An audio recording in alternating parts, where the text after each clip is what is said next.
On the night of her wedding, the young woman sat anxiously on the edge of the bed, waiting for the groom to finish his shower. The moment the man opened the bathroom door, she steeled herself for what was to come. But he showed no tenderness, roughly pushing her down onto the bed. What happened next followed the script she had imagined. However, just as she was getting into the moment, the man whispered in her ear that their marriage was nothing but a contract.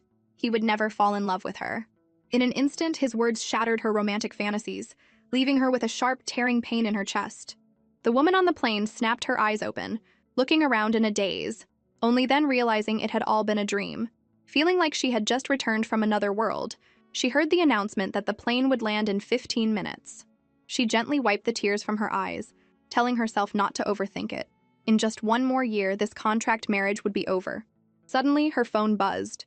It was a message from her CEO husband: meet him at the entrance of the family estate at 7 p.m. so they could go in together.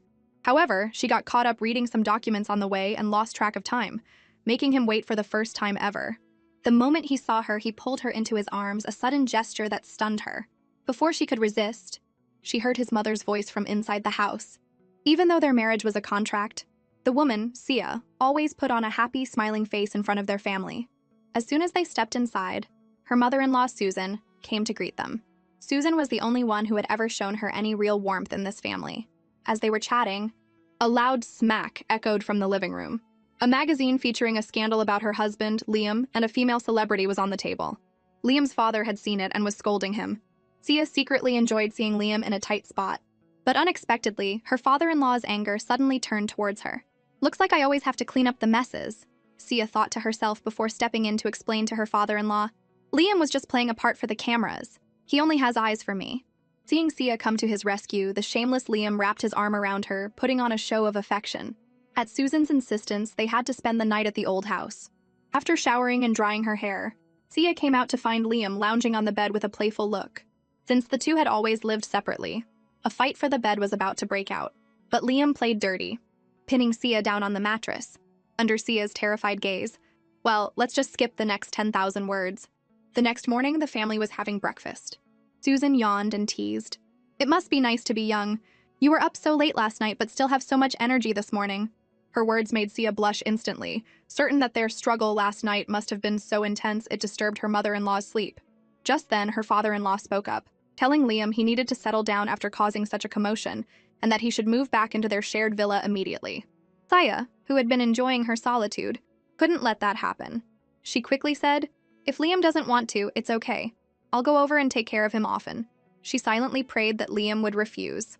To her surprise, Liam said nothing and simply stood up and walked out. His father thought he was disagreeing and yelled after him, but Liam casually turned back and announced he was going to pack his things and move right now. This sudden, terrible news made Sia jump up and run after him. When they arrived at the villa, Liam noticed Sia's strange behavior and a bad feeling crept over him. Sure enough, when he opened the door, he found that everything belonging to him was gone. Faced with Liam's questioning, Sia guiltily explained that she thought he wouldn't be coming back, so she had moved all his things into the storage room. Liam was now furious. "I want all my things back where they belong by the time I'm out of the shower," he said before stalking into the bathroom. Liam stood under the cold water for an eternity, trying to calm his raging heart. When he came out, he saw that Sia had already put everything back and was now working while eating a cup of instant noodles. Under Liam's intense pressure, a reluctant Sia had no choice but to go out and buy groceries to cook for the great man. After Sia left, Liam sipped on the lemonade she had made and idly glanced at her work reports. Suddenly, the doorbell rang. When he opened it, he was surprised to see his rumored celebrity girlfriend, Luna. Before Liam could react, she rushed in and threw her arms around him. The two, who hadn't seen each other for a day, immediately started getting cozy in the living room. Unfortunately, this was the exact moment Sia returned with the groceries. The man, wanting to test his place in his wife's heart, kept pushing his luck, not only getting handsy with his mistress in front of her, but also suggesting a threesome later that night. He wanted to see her reaction, but to his surprise, she completely ignored them, walking past with a calm expression. However, as she passed the coffee table, she noticed her work report had been moved. Without a word, she went to pick it up, but the conniving Luna slammed her hand down on it. "Liam, is this your maid?" she asked haughtily. "Why is she allowed to touch your work documents?" Liam glanced at Sia with a playful smirk. "No," he said slowly. "She's my wife." Luna, who dreamed of becoming Mrs. Lee, wasn't going to miss this opportunity. In front of Sia, she snuggled up to Liam and purred, "Then can I stay and keep you company tonight?" Her suggestion was exactly what Liam wanted. He told her to ask Sia for her opinion. To his surprise, Sia's face was blank. She just told Liam not to mess with her work report and added that if the young lady was staying over, she was a light sleeper, so could they please keep it down. The more unbothered Sia acted, the angrier Liam became. He looked at her with a raised eyebrow. "You don't mind me bringing women home?" Sia simply turned and walked away. "That's your freedom, isn't it?" she replied. She would never forget what he had told her. Never interfere in his business. Liam's face turned cold as he watched her leave. Being ignored like this infuriated him. After Sia went to her bedroom, he lost interest and told Luna to go home. The sudden change left Luna stunned. She pouted. "It's so late, how can I get back? Let me stay with you tonight." By now, Liam had run out of patience. He glared at Luna. "I'll say it one more time. Get out!" His sharp tone sent Luna scrambling out of the villa. After the two-faced woman left, 1,000 thoughts raced through Liam's mind. He walked to Sia's bedroom door. Does this woman really not care at all that I'm with other women? Thinking back, she's never reacted to any of my scandals over the past 2 years. Does she really have no feelings for me at all? He gently pushed the door open and walked up behind Sia. He didn't know why he suddenly cared so much about her feelings for him. Seeing her still focused on her report, Liam suddenly wrapped his arms around her from behind, causing Sia's eyes to widen in shock. Liam gently touched her damp hair. "You'll catch a cold sitting under the AC with wet hair," he said caringly, picking up the hairdryer and thoughtfully beginning to dry her hair for her. Sia sat frozen, wondering why her heart was pounding so hard. Once her hair was dry, Liam leaned in close to her ear and whispered softly, "I like your hair. Let's sleep together tonight." Before Sia could react, he had already made himself comfortable on her bed. Sia pointed at him, telling him to go back to his own room. But Liam started acting like a child. "The AC in my room is broken. It's so hot. Are you trying to make your dear husband die of heat stroke?" Frustrated and reluctant, Sia had no choice but to give in. Lying on the edge of the bed, she stared wide-eyed at the ceiling, feeling uneasy. Although she and Liam had been married for 2 years, the number of nights they had actually slept in the same room could be counted on one hand. As she tossed and turned, she remembered a problem from her report and debated whether to ask him about it. But their current situation felt too awkward. Suddenly, Liam reached out and pulled her into his arms. "Did you want me to hold you?" Sia froze like a startled bird and struggled to get away. But the more she fought, the hotter their bodies became. She quickly changed the subject, asking Liam how he had found the issues in her report. But Liam wasn't playing fair. He told her if she let him hold her while they slept, he would tell her about the report tomorrow. Held tightly against his chest, feeling his 8-pack abs, Sia's face burned. "I'm doing this for the report," she chanted silently. "Not because he's hot." One afternoon, Sia arrived at the Lee Group's headquarters under the scorching sun. Her mother-in-law, hoping to improve their relationship, had asked her to bring Liam lunch, explaining that he had stomach problems and needed someone to make sure he ate regularly. As soon as she walked in, she heard employees gossiping. "The CEO's wife has never come here since they got married. Aren't there rumors that they have a terrible relationship and are about to get divorced?" Meanwhile, Liam was buried in work in his office, looking like he'd rather die than stop making money. When he heard a knock, he assumed it was his assistant Tom, and without looking up, told him to bring in the month's data and forget about lunch. He didn't have time to eat.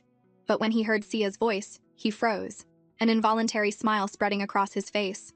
He quickly got up to take the lunchbox from her, his joy obvious. But when he saw it was takeout, his attitude did a 180.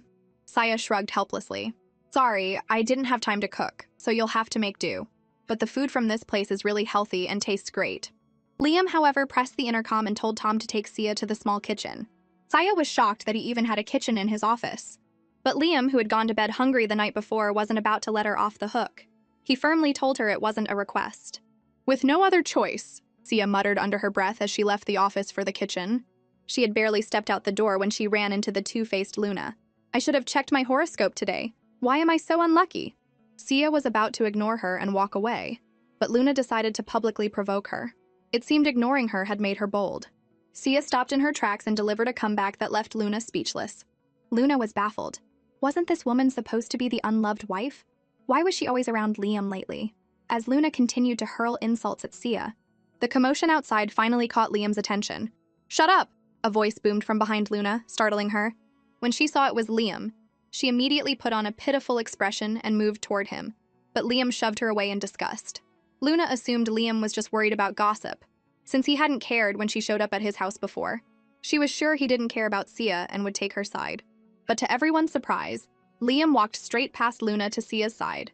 wrapped his arm around her, and declared to everyone, "Listen carefully. The only Mrs. Lee is Sia. The only woman for me, Liam Lee, is Sia. Do you understand?" Then he told his assistant, Tom, not to let that other woman in again.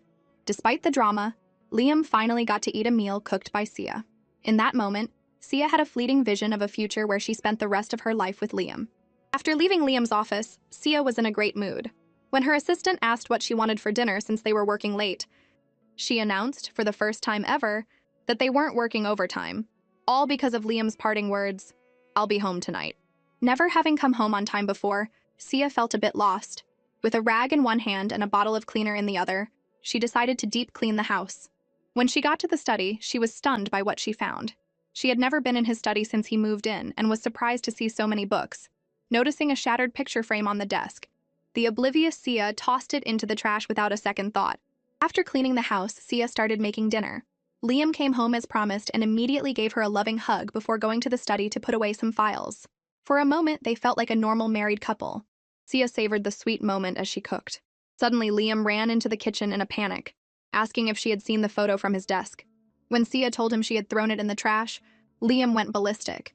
He shook her violently, yelling at her to never touch his things again. Then he shoved her. By a cruel twist of fate, she stumbled and hit her head on the corner of the table, blood instantly trickling down her forehead. But even seeing this, Liam didn't care. He just turned and left. Heartbroken, Sia went out into the freezing rain and began rummaging through the dumpster. The moment she found the photo, she collapsed to the ground. So it was her. In Liam's heart, she's the one who never fades, and I'm nothing. Just now, Sia had braved the rain to retrieve the photo she had accidentally thrown away for Liam. Seeing her looking so lost and broken was truly heartbreaking. Although Liam apologized, Sia no longer cared. She just wanted them to go back to the terms of their contract and not interfere in each other's lives. After Sia left, Liam stared at the photo in his hand, annoyed. He didn't understand what kind of spell Sia had cast on him. He had always loved Clara, so why did his own heart ache when he saw Sia get hurt? The next evening, Sia met her best friend Chloe at a small bar, planning to drink her sorrows away. When Chloe saw the cut on Sia's forehead, she was instantly distressed. Even though Sia lied and said she had accidentally fallen while cooking, Chloe, who had known her since they were children, wasn't fooled so easily. Chloe downed a shot of strong liquor and demanded, "Did that guy hurt you? He's the only one who could make you get hurt." Exposed, Sia dropped the act and buried her face in Chloe's shoulder, her voice heavy with sadness. "I miss my grandma. I wonder how she's doing back home. I don't even have a chance to go see her now." When you hit rock bottom, there are always one or two people who become your rock, and Chloe was that person for Sia. With Chloe's patient guidance, Sia gradually started to feel better. She realized that only by being happy herself could she ensure her grandmother was happy. The two decided to stop thinking about their troubles, and with each glass they drank, their worries seemed to drift away. Just as they were about to let loose for the night, Sia's phone rang. When she heard that someone at her company was threatening to jump off the building, she sobered up instantly. Sia sped to her company at 80 miles per hour to find a crowd of onlookers gathered and firefighters inflating an airbag below. Her frantic assistant told her that the person on the roof was Jessica Wu, who claimed that a company product had ruined her skin and was now threatening suicide. Putting in her earpiece, Sia told her assistant to feed her all of Jessica's information over the phone while she went to the roof to talk her down. Despite Chloe's desperate pleas for her not to go, Sia ran up without a second thought. The higher she climbed, the more she trembled. Sia had a severe fear of heights, but the company's survival was at stake, and it was her responsibility to step up. Overcoming her fear, she reached the rooftop and saw the woman. However, Jessica became extremely agitated when she saw someone approaching. To keep Jessica from losing control, Sia quickly introduced herself and said they could talk about whatever was bothering her. But Jessica leaned back and screamed, "What's there to talk about? My face is ruined, my husband left me because of it, and now I have nothing." Just then, her assistant's voice came through the earpiece. Director Jessica Wu was a famous actress. She retired after marrying her husband Daniel Chen, but now he's having an affair. With this background information, Sia began to form a plan. First, she slowly approached, explaining that even if Jessica jumped today, it wouldn't affect Serene Cosmetics at all because the company had already recalled all the face masks, and every test had come back clear. Secondly, she added, if you really jump today, Daniel Chen and that other woman can be together without any guilt, enjoying the life that should have been yours. Sia's words clearly made Jessica hesitate. Seizing the opportunity, Sia rushed forward and pulled her back from the edge. Jessica looked at Sia, confused. She didn't understand how Sia knew about her husband's affair. At this point, Sia quickly apologized, explaining that she had accidentally stumbled upon the information while looking into the situation. Jessica was devastated to realize that everyone had known about her husband's affair while she had been kept in the dark. Seeing that Jessica was no longer in immediate danger, Sia breathed a sigh of relief. But looking at her utterly defeated expression, Sia couldn't help but take her hand.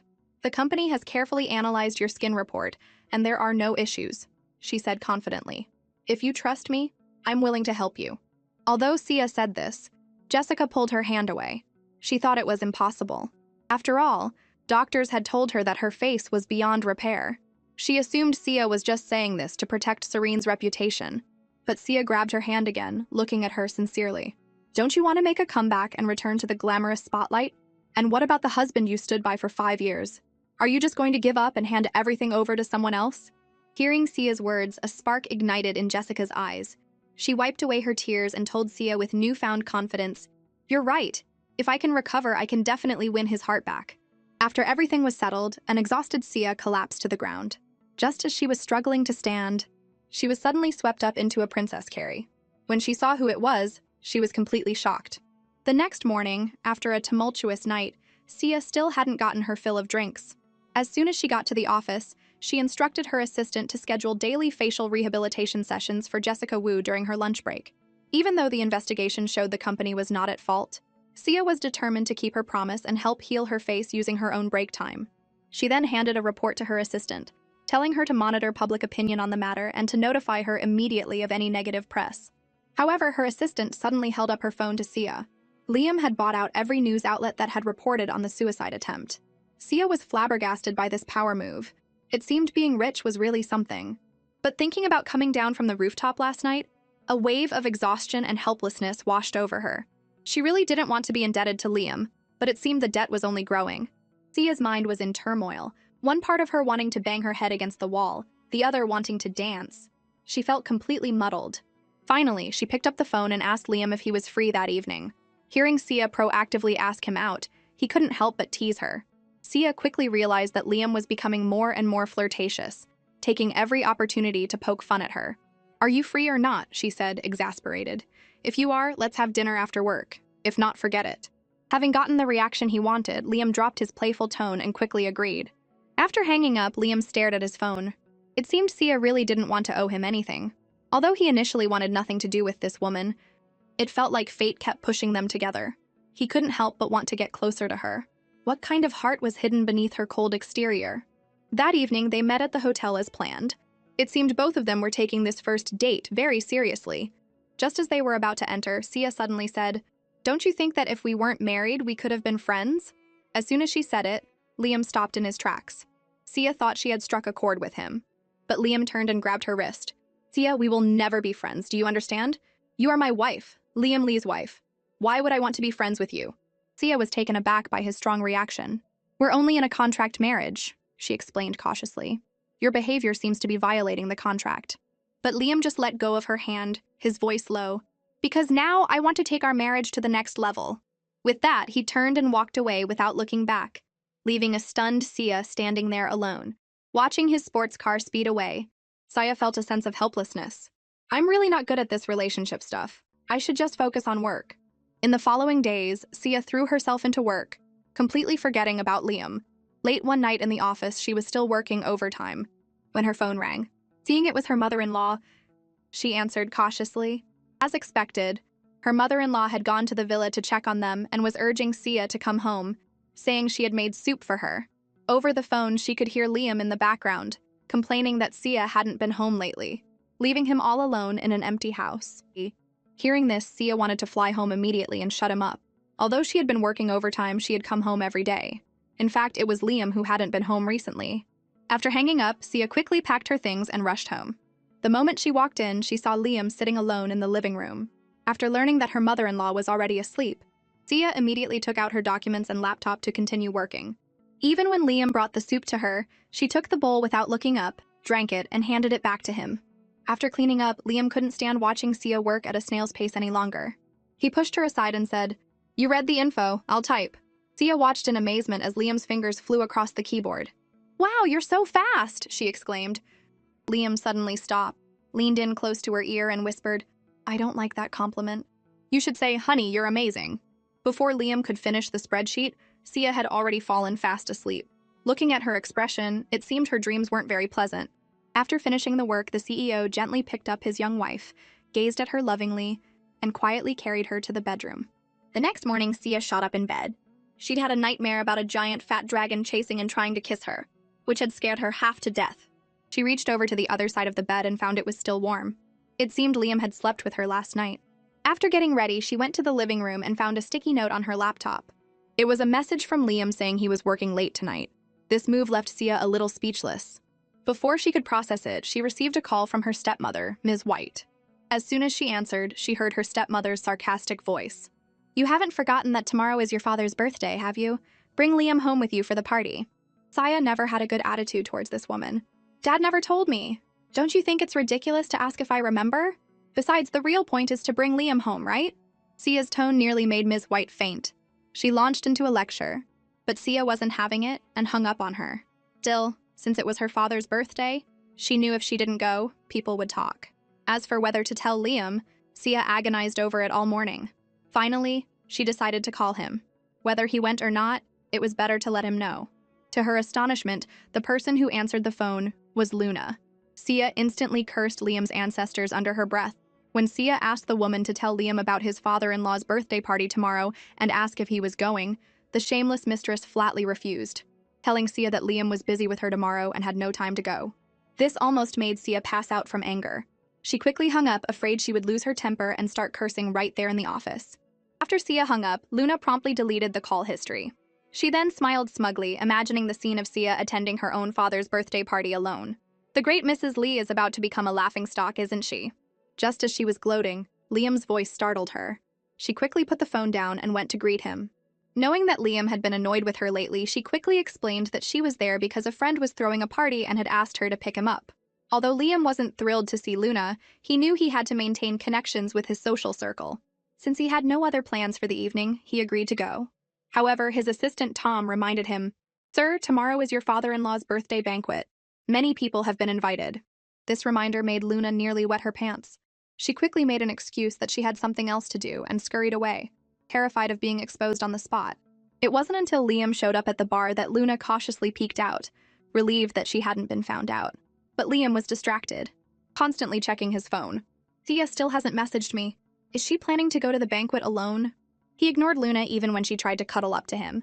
Growing more and more irritated, the CEO decided he had to teach his young wife a lesson and make her realize she had a husband. Does she think she's single or widowed? How could she forget her own husband for a banquet like this? He pushed the annoying woman beside him away, drained his glass, and stood up. I won't be drinking with you all tonight. My tab. After all, I'm a married man. If I get home too late, my wife will be upset. Meanwhile, after a long day, Sia finally got home. She had just stepped inside without turning on the lights when someone grabbed her from behind, causing her to panic and struggle. Even after Liam identified himself, Sia paused for a moment before continuing to fight. Smelling the alcohol on him, she snapped, "Let go of me. If you're drunk, go find another woman to take care of you. Don't bother me." Her words completely infuriated the CEO. Fueled by the alcohol, Liam pinned her against the wall, determined to make her recognize her place. Due to their miscommunication the night before, Sia ended up going to her father's birthday party alone. The moment she entered, dressed in a gorgeous gown, she caused a stir. Her stepmother, Ms. White, rushed over with a smile, but when she saw Sia was alone, her face instantly darkened and she called Sia useless. Sia leaned in and whispered for her to speak a little louder, reminding her that it would be the Stone family's face she'd be embarrassing. As they say, birds of a feather flock together. Ms. White wasn't done yet when a blonde woman approached Sia, seeing she was alone. The woman feigned a friendly chat, the scent of fake friendship thick enough to smell from a mile away. However, as Mrs. Lee, Sia was the center of attention at the banquet, and more people came up to talk to her. Since she had come alone, everyone was curious why Liam hadn't come. After Sia managed to explain it away, the crowd finally stopped asking. But then the blonde woman announced loudly that she had seen Liam at a bar the day before. Did he not come today because he stayed out too late last night? Sia wasn't going to let such a blatant jab slide. You seem to know more about my husband's whereabouts than I do. Just as Sia finished speaking, a familiar, commanding voice came from behind her. Liam appeared at her side and wrapped an arm around her. But when he saw how revealing her dress was, his jealousy flared.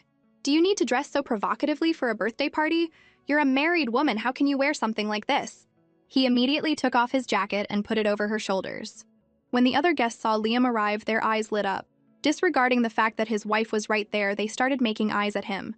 Some even pulled their own dresses down a little lower, trying to show off more skin, and asked Sia, "Didn't you just say Mr. Lee wasn't coming today? I would have touched up my makeup if I'd known." To save Sia from embarrassment, Liam quickly explained, "It was my fault. I accidentally made my wife angry last night, so she came to the party without me. Can you forgive me for working so hard to make it up to her?" Sia wanted nothing to do with this actor, whose few words had successfully painted him as a devoted husband, making all the fangirls swoon. With the man of the hour present, Mr. and Mrs. Stone hurried over to greet him. Liam wished his father-in-law a happy birthday, explaining he was late due to traffic. Ms. White was practically glued to Liam's side, her two-faced act making Sia sick to her stomach. After some conversation, Ms. White shamelessly took Sia's hand, acting like a loving mother who wanted to have a private word. Once they were in a secluded spot, her facade dropped. She handed Sia a contract and told her to have Liam help with it. In her eyes, since Liam seemed to love Sia so much and was the Stone family's son-in-law, a small favor like this would be no problem. However, Sia took the contract but didn't budge. She refused to be a tool for the Stone family to curry favor with Liam. Despite Ms. White's nagging and threats, Sia stood her ground. When Ms. White insulted the grandmother who had raised her, Sia tore the contract to pieces and threw it in her face.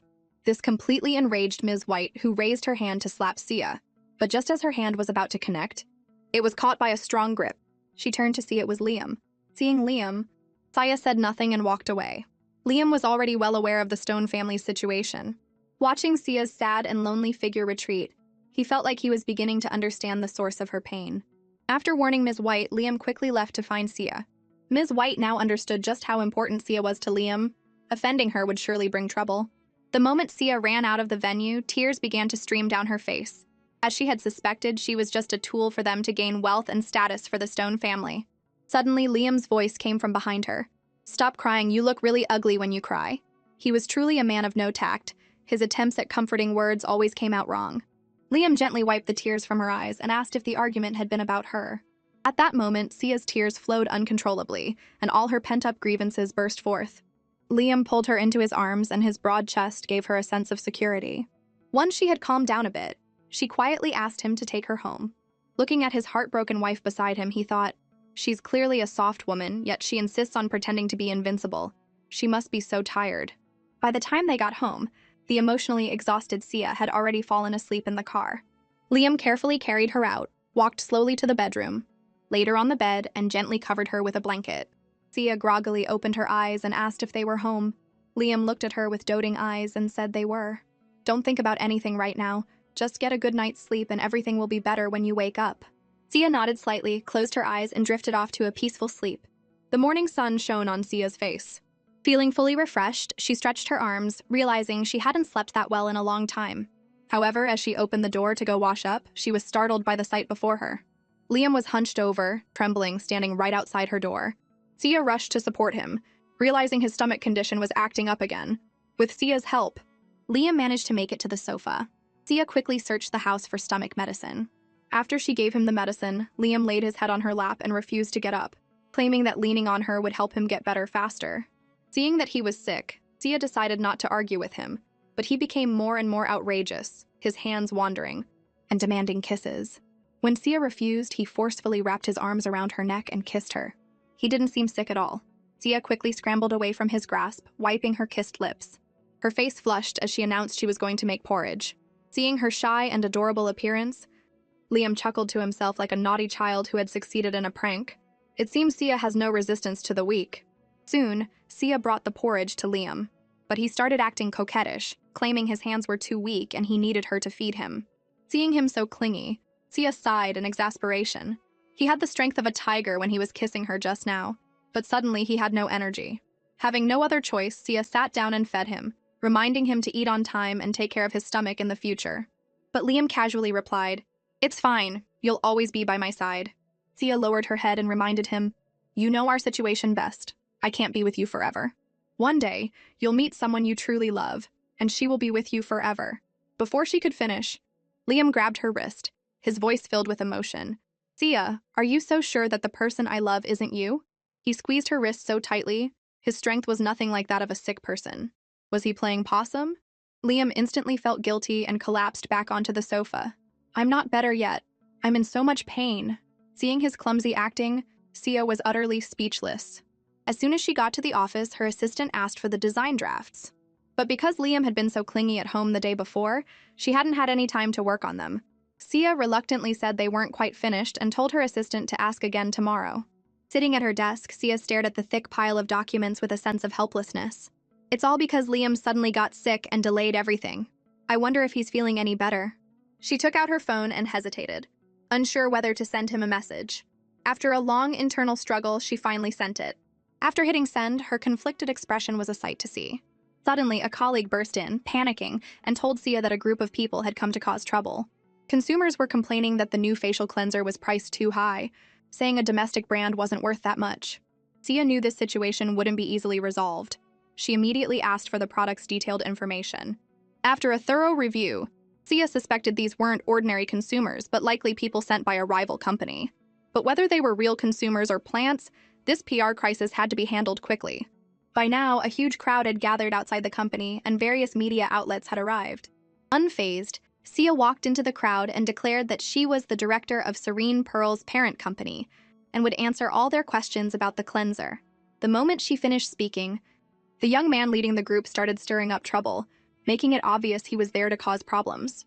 In response to their questions, Sia responsibly told the crowd, "Our product is not expensive. Its effectiveness is worth the price. Being a domestic brand doesn't mean it's cheap. We insist on using the best ingredients."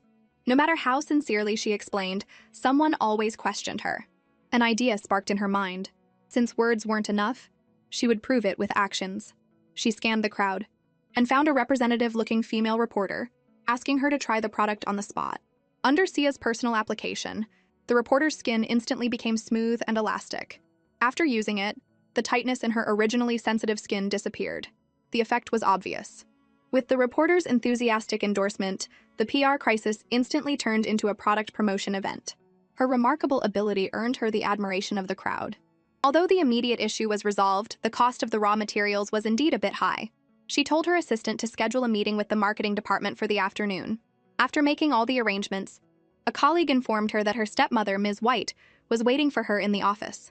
A sense of foreboding washed over her as she cautiously walked towards her office. As soon as she opened the door, a book flew at her, hitting her square on the forehead. Sia barely flinched. She closed the door and sternly scolded, "Are you crazy? Throwing a tantrum like this at the office? Do you want everyone to see you make a fool of yourself?" But the shameless Ms. White twisted the facts. "Sia, you useless girl. Look at all the trouble you've caused since you came to this company, from suicide attempts to quality issues." Sia couldn't be bothered to argue with her.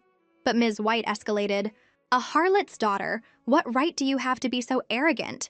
You make messes and expect others to clean them up for you." Sia had no desire to engage with someone like Ms. White, and opened the door, asking her to leave. But the more Sia dismissed her, the angrier she got. "Sia, I am your father's wife, if it weren't for—" Before she could finish, Sia's expression turned ice cold. "But you are not my mother." Just as Sia finished speaking, a familiar voice came from behind her. Seeing Liam arrive, Ms. White's attitude did a 360-degree turn. But Liam knew her character all too well. He took Sia's hand and led her straight out.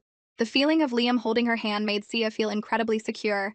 After they got in the car, Liam carefully applied a cold compress to her forehead. Curious about what had just happened, Liam asked Sia about it.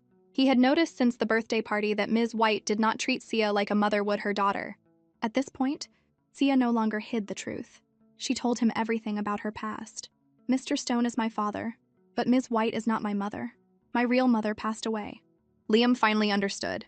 Sia's avoidance of intimacy was due to her family background. Just as Sia finished and was about to get out of the car, Liam suddenly grabbed her arm.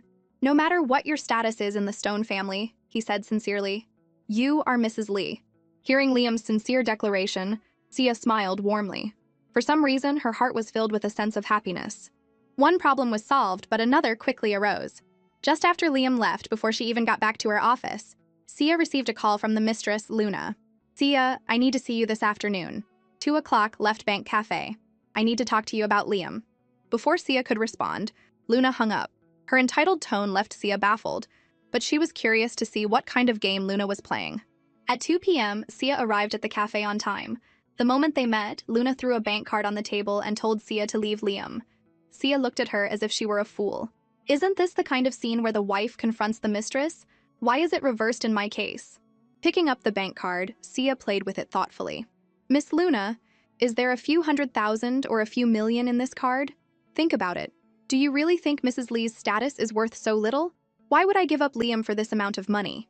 The mistress's logic was bizarre and unpredictable.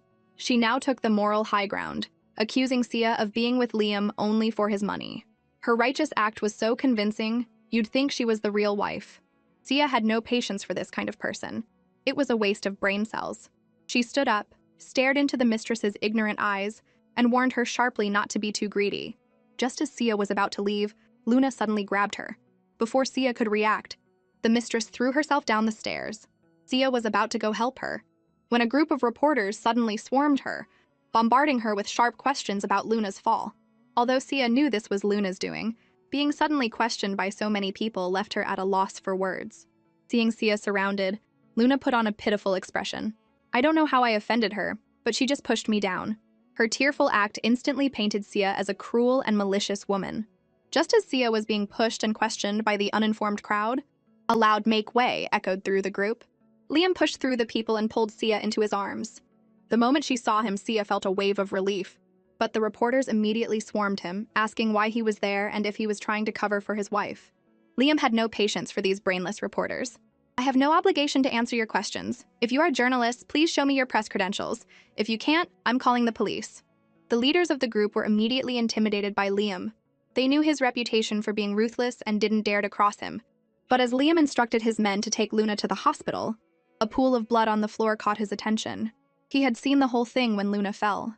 Her stomach hadn't hit anything sharp. So why was there so much blood? Seeing her plan was about to be exposed, Luna quickly tried to make an excuse. But Liam wasn't going to be easily fooled. He snatched a blood bag from her. It was now clear that she had staged the entire thing. The onlookers who had been so quick to judge now understood the truth. They began to murmur among themselves, pointing at Luna. She's an actress, all right. Her performance was Oscar-worthy, trying to break up a marriage and framing the wife.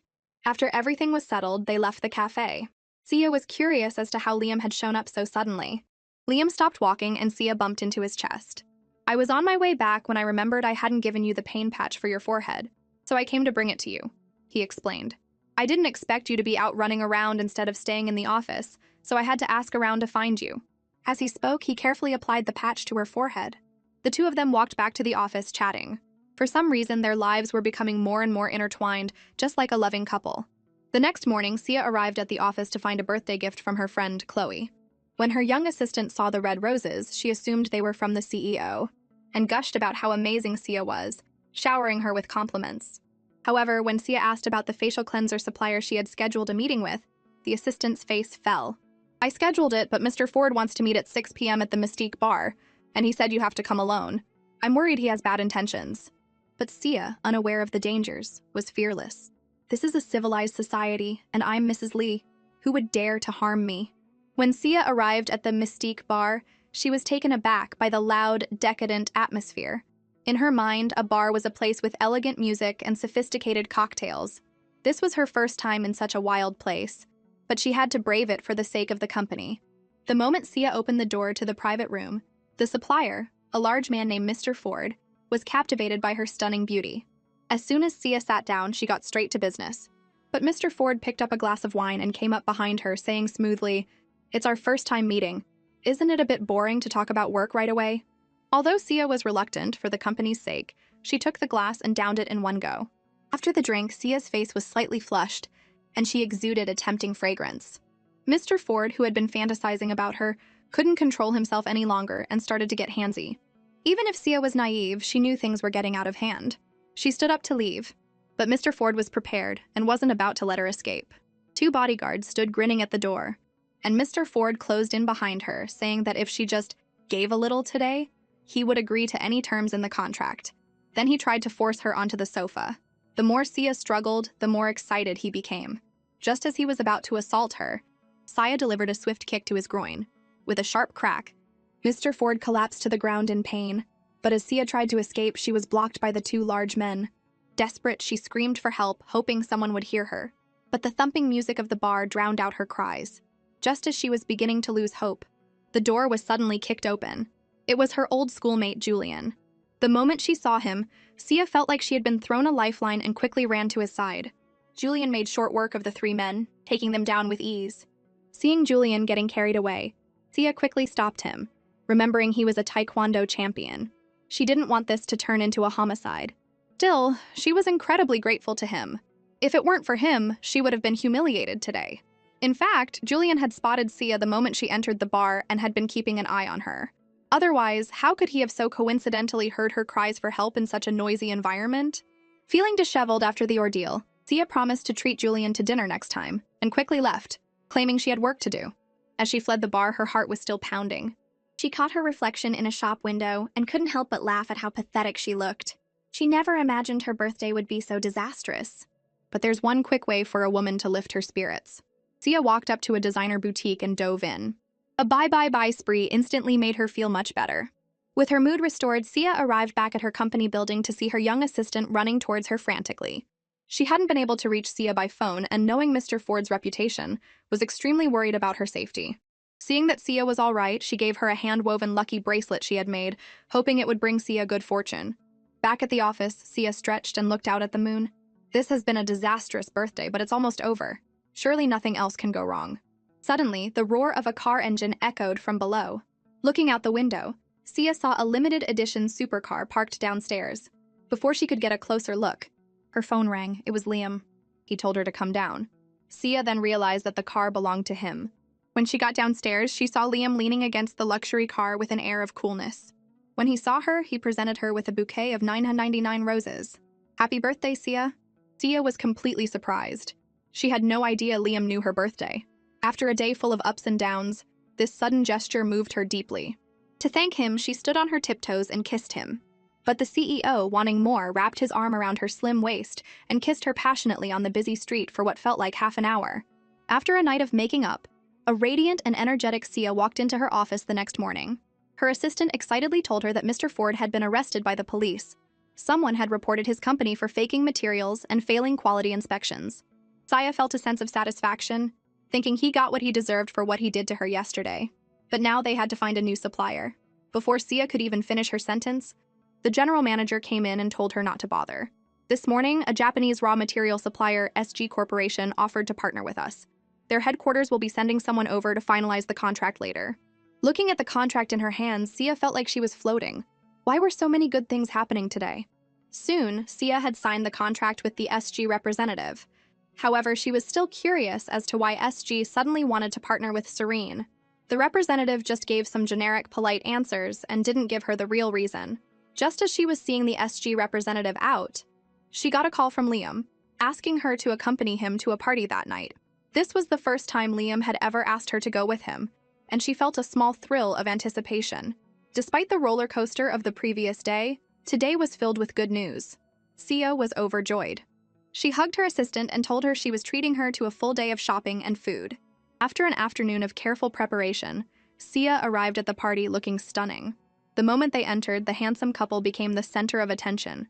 Sia was very pleased with the dress and makeup her assistant had chosen. In her excitement, she completely forgot she was on her period and downed a glass of wine. The pain hit her so hard she nearly fainted, but someone next to her caught her. When she looked up to thank the person, she was surprised to see it was her old schoolmate, Julian. But before they could say a word, Liam pulled her away, his voice laced with jealousy as he asked who Julian was. His possessiveness was so strong that Sia quickly introduced them. By now, Sia was in so much pain she was covered in a cold sweat and trembling. Both men asked what was wrong. After thanking Julian, Sia had Liam help her to a quiet corner to rest. Her face was growing paler and she felt incredibly cold. But not wanting to interfere with Liam's networking at the party, she insisted she was fine and asked him to get her a cup of hot water. Just then, a commotion erupted at the party. Someone shouted, "The famous actress Clara has arrived!" Sia's eyes widened. "Clara? Liam's first love. I can't believe she's here too." Hearing that Clara had arrived, Liam completely forgot about the ailing Sia and walked straight towards her. Watching his determined back, Sia finally understood. In Liam's heart, there had only ever been one person, Clara.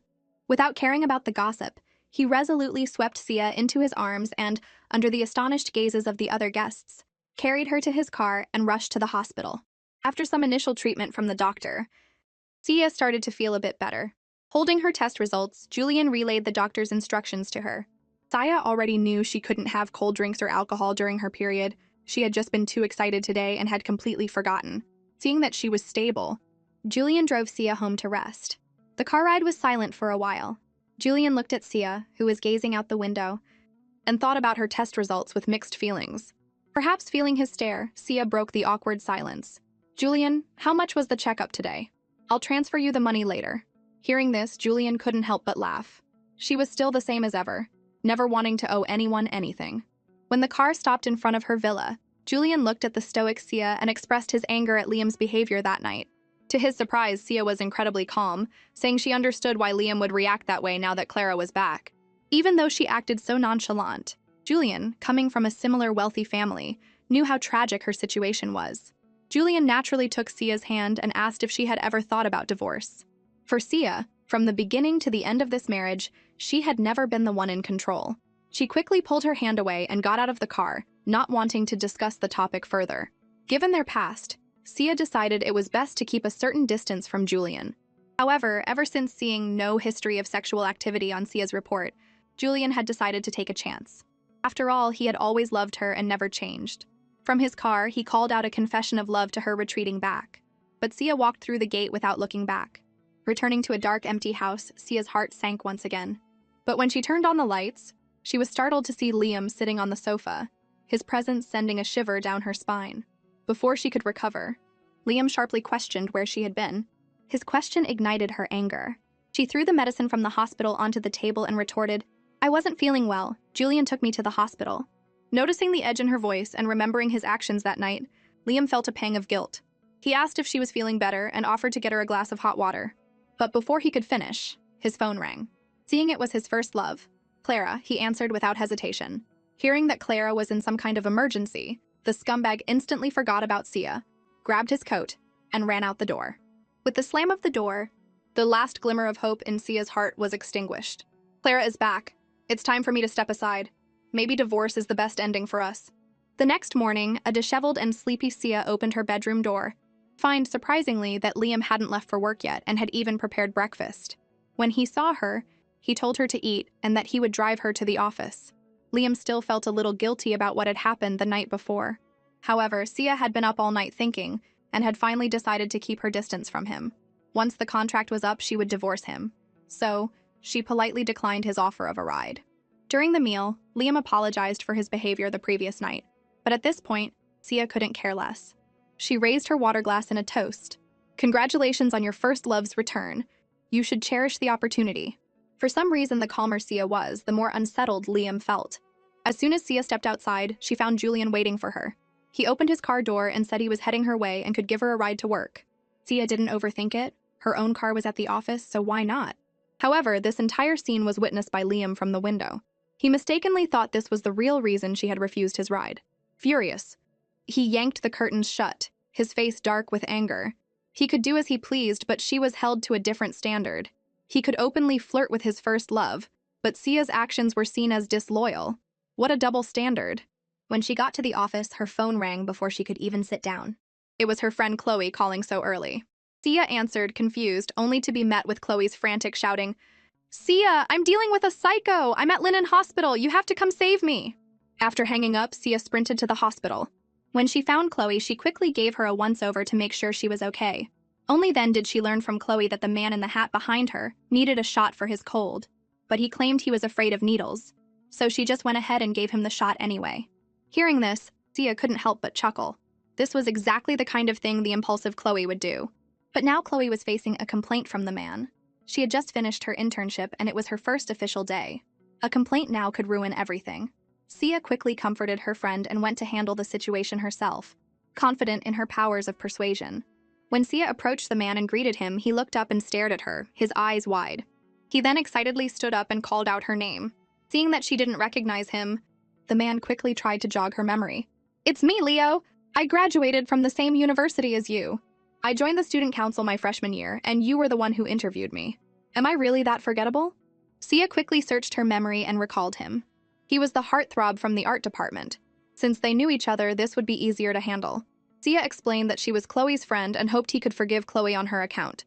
Since his goddess had spoken, Leo was more than happy to comply. Sia was surprised he agreed so readily, leaving her with a whole prepared speech stuck in her throat. Although the misunderstanding was cleared up, Chloe and Leo were like a pair of bickering rivals, constantly at each other's throats. Sia had to mediate to keep them from starting a fight. Just as Sia was struggling to keep the peace, her phone rang. After answering, she received new instructions from Liam, which meant her plan to treat the two rivals to a meal was off. But as Sia was leaving, Leo grabbed her arm. "Wait, can I get your contact information? I promise I won't bother you." Looking at his infatuated expression, Sia had her doubts about that promise. After leaving Chloe, Sia returned to her company building to find Liam leaning against his car, looking down at his phone. When he saw her, they drove to the Lee family's estate. Today, the second young master of the Lee family was returning from abroad, and their mother had specifically told them to come home for dinner. As they reached the entrance of the estate, Liam pulled Sia into his arms. The intimate gesture made her uncomfortable. The more she struggled, the tighter he held her. Resigned, Sia had no choice but to let him. The moment they walked in, their mother came to greet them and called for Leo to come out and meet his sister-in-law. When Leo saw Sia, he was completely stunned. The goddess he had admired for so long was now his brother's wife. He was filled with regret, wishing he had never gone to America, which had allowed his goddess to become his brother's woman. Seeing Leo's reaction, their mother looked at them, confused. Sia quickly explained that she was Leo's senior from university. Leo chimed in, saying that Sia was the super classy senior he used to talk about all the time, and now she was his sister-in-law. The three of them chatted and laughed, completely ignoring Liam. But he had heard enough to understand that the woman Leo had always liked was Sia. From the moment they arrived, the two had been talking non-stop, their laughter echoing through the house. When their conversation turned to work, they discovered that the skincare brand Leo was currently endorsing was actually Sia's company's product. This led to a deeper discussion about skincare, and Leo grew bolder, even touching her arm. Liam watched them, gritting his teeth and occasionally making sarcastic comments. Leo had a concert at their university next week and invited Sia to come. Sia agreed without a second thought. Just then, their mother called them for dinner, but Liam turned and walked towards the bedroom instead. The feeling of being ignored infuriated him. He was too angry to eat. Seeing Liam leave, their mother worried about his stomach condition and asked Sia to bring him some of the chicken soup she had made. Sia assured her that she would make sure he drank it all. Sia brought the soup to the study, set it down, and told him that their mother was worried about his stomach and insisted he finish it.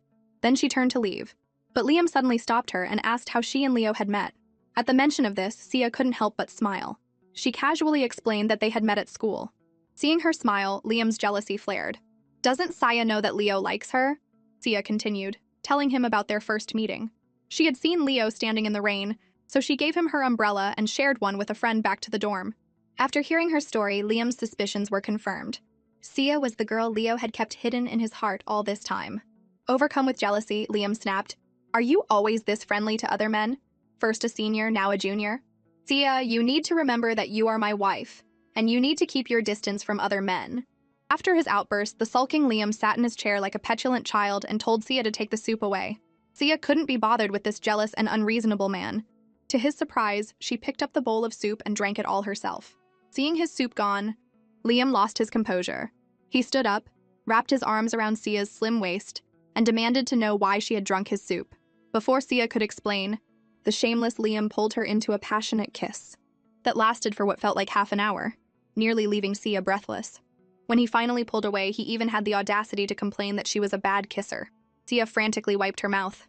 The triumphant Liam smugly said, "Don't blame me. It was my mom's soup, after all. I had to at least taste it, right?" Faced with such a twisted argument, Sia was utterly speechless. Her heart pounding, she quickly fled the room. Sia, who had just escaped from the study, was panting heavily. That scoundrel Liam was always so unpredictable. Because she had been upstairs for so long, her mother-in-law had gotten curious and was about to go look for her. When she saw Sia standing dazed at the top of the stairs, she called out to her. Startled, Sia lost her footing and tumbled down the stairs. The sudden scream caught everyone's attention, and they all rushed towards her. Leo was the first to reach her and was about to pick her up and take her to the hospital when Liam, who had run out of the study, stopped him. "I'll take care of my own woman."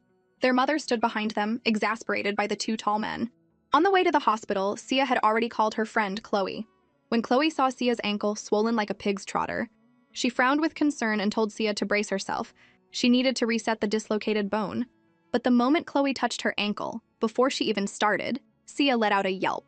Having no other choice, Chloe told Liam to hold Sia and have her bury her head in his chest.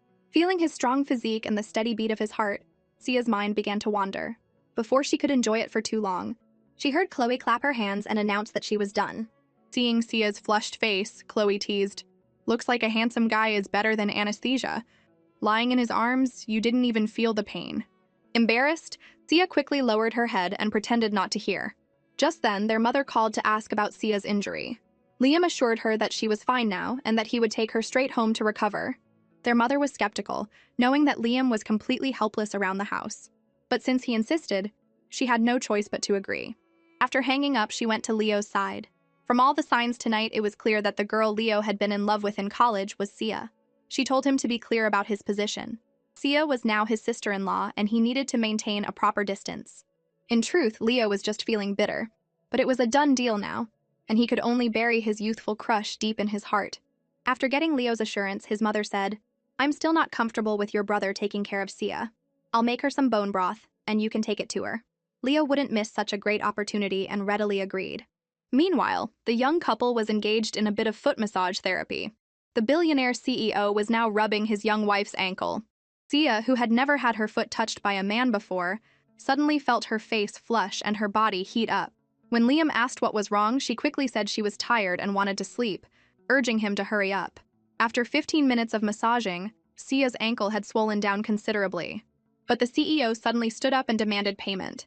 Just as Sia was wondering what he meant, he suddenly cupped her face and, with a mischievous grin, leaned in for a kiss. Sia quickly resisted, which aggravated her injured ankle again. Seeing he couldn't get what he wanted, the impatient Liam decided to take a shower first and then give Sia a full-body examination later. The sound of the shower made Sia's imagination run wild, her body feeling hot. Suddenly, the doorbell rang. Puzzled, Sia opened the door to find Leo. Seeing that she was mostly fine, he felt a sense of relief. He told her, "Mom made you bone broth. She said eat what you need to heal. I'll put it on the coffee table." Just as he entered the living room, Sia's phone, which was in her room, started ringing. Since she couldn't move easily, Sia didn't think twice and asked Leo to get it for her. As he was about to enter the bedroom, he ran into Liam, who had just finished his shower. When Liam asked what he was doing, Leo explained that he was there on their mother's orders to bring soup for his sister-in-law. Seeing that Liam was ignoring him, Leo didn't bother trying to make small talk. After getting the phone for Sia, he smiled and told her he would be back tomorrow with more love soup, before closing the door and leaving. Standing outside the villa, Leo looked up at the brightly lit window, a sense of glee in his heart. When he had gone into the bedroom to get the phone, he had noticed that his brother and Sia weren't sharing a room. It seemed their relationship wasn't as harmonious as it appeared. After Leo left, Liam stayed in Sia's room in awkward silence. Feeling sleepy, Sia told him she was going to take a shower and that he should go back to his room to rest. But he used her immobility as an excuse, offering to help her wash. Horrified, Sia practically flew into the bathroom and slammed the door. "If he helps me shower, he'll definitely want more." But just moments after she closed the door, a scream came from the bathroom. Without a second thought, the CEO kicked the door open, to see Sia on the floor, trembling in pain. Liam rushed to help her up and saw she was clutching her wrist in agony. He casually remarked, "You didn't break your arm too, did you?" It was as if his words were a prophecy. After another examination by Chloe, Sia had successfully added a broken arm to her list of injuries. This made Sia so angry she cursed the CEO for being a jinx. Chloe, for her part, had never seen someone come to the hospital twice in one day with injuries to both their hand and foot. Upon returning to the estate, Leo immediately told his mother what he had discovered. She was shocked. But they seemed so good together before. Maybe the bathroom was just broken. But Leo was certain. His brother and Sia weren't acting like a married couple at all. They were probably just putting on a show. Before Leo could finish, the phone rang. His mother answered and learned that Sia had now broken her arm. She immediately told Liam to bring Sia back to the estate. If he continued to take care of her, she might not survive. Hearing that Sia was injured again, Leo looked panicked. Seeing this, his mother sighed and told him not to tell anyone about Liam and Sia sleeping in separate rooms, and also to keep his distance from Sia. His mother's stance instantly extinguished the spark of hope that had just ignited in Leo. "It seems that even if Sia and my brother are in a fake marriage, Mom won't let me be with her." The next morning, after a long night, Liam had just walked into his office to find Clara already waiting for him. When she saw him, her eyes filled with tears as she pleaded for his help. But Liam knew this first love of his all too well. She was now pregnant and had a deadbeat husband. Her sudden return to find him could only mean one thing: she wanted him to take the blame. Clara was also surprised that Liam knew so much about her situation. Shamelessly, she took his hand and said she never wanted to marry Louis and that he was unfit to be a father. At this point, even a fool could understand what was going on, let alone a seasoned businessman like the CEO. Even if his judgment was clouded, he wasn't going to willingly be a cuckold.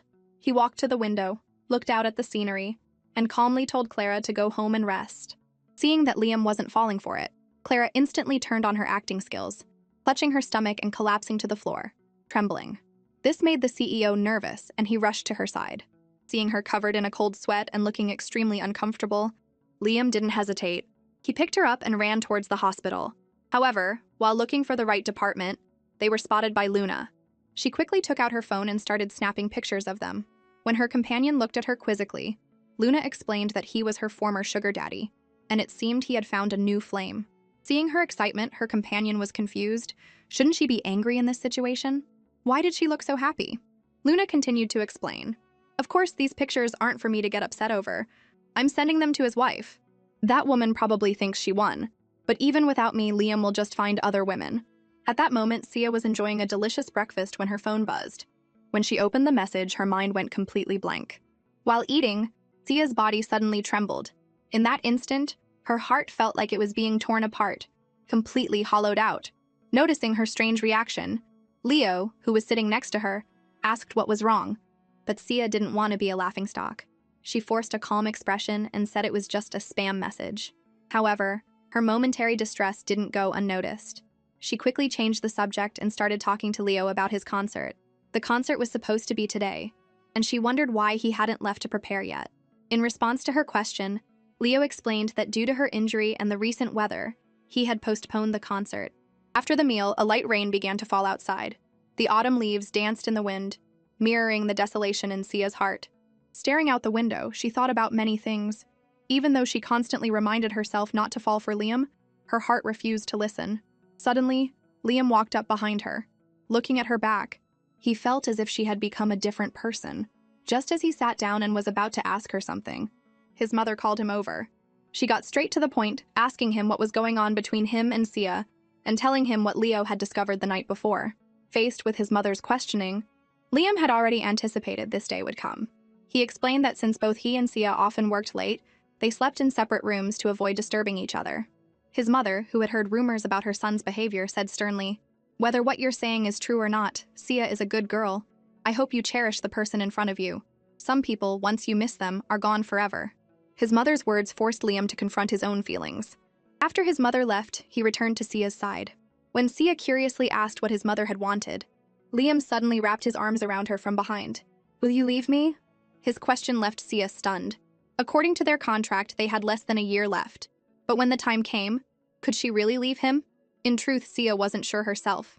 Some questions could only be answered by time.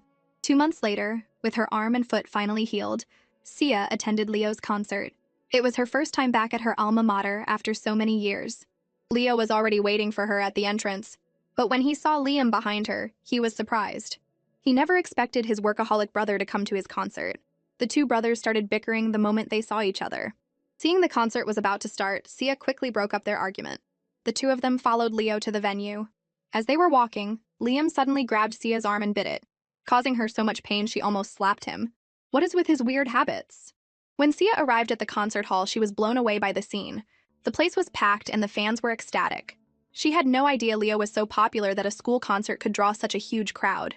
When Leo started singing, the fans went wild, screaming, shouting, and waving their arms. One of them nearly hit Sia, which would have sent her back to bed rest for another 2 months. The CEO saw this and immediately pulled her into his arms to protect her. As the concert reached its peak, Leo announced on stage that his next song was dedicated to his first love. The crowd erupted. Sia was curious, thinking Leo was quite a romantic, and remarked that the girl was very lucky. Her innocent comment infuriated the CEO. Without a second thought, in front of thousands of people, he wrapped his arms around her neck and kissed her. After breaking free, Sia ran towards the back, only to bump straight into a man's chest. She looked up and saw it was her old schoolmate, Julian. The three of them began to play with incredible passion. The young fans in the audience recognized Sia as their senior. After all, her photo was still displayed in the Outstanding Graduates section. Her identity quickly became a hot topic of discussion, and rumors spread like wildfire throughout the venue. But the most focused person in the crowd was Liam.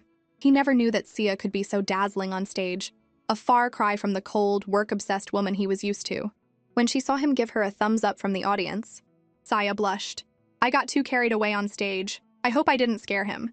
After the performance, Sia walked straight towards Liam.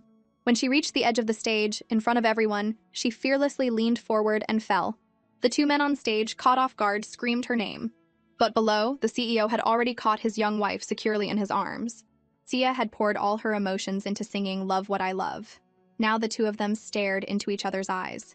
It was clear from Liam's expression that he was completely captivated by the charm Sia had just displayed. After the concert, at Leo's invitation, they went to a bar with the crew to celebrate. Urged on by the crowd, the two not only drank from intertwined arms but also shared a public kiss, making everyone jealous. Then the crowd took turns toasting Liam. The CEO was in high spirits, forbidding Sia from drinking a single drop while he drank 3 glasses for everyone offered to her. Seeing this different side of Liam tonight, Sia felt a warmth spread through her heart. For some reason, she found herself looking forward to this feeling. Leo, seeing the way Sia looked at his brother, understood a lot. Actually, Sia probably likes my brother. Even though the CEO was a strong drinker, he couldn't hold up against 100 people taking turns. Soon, he was starting to get dizzy. Seeing this, Sia quickly supported him and escaped the bar. But they hadn't gone far when Liam suddenly looked at her with a sincere expression. Sia, if I had met you in college, I definitely would have pursued you. His sudden words left Sia stunned. Liam said if. Does that mean it's too late for them now? Today, the Serene Group's studio was buzzing with excitement. All the young women in the company were going crazy. They couldn't believe that the popular idol, Leo, had not only readily agreed to be Serene's spokesperson, but had also postponed all his other commitments to shoot their commercial first.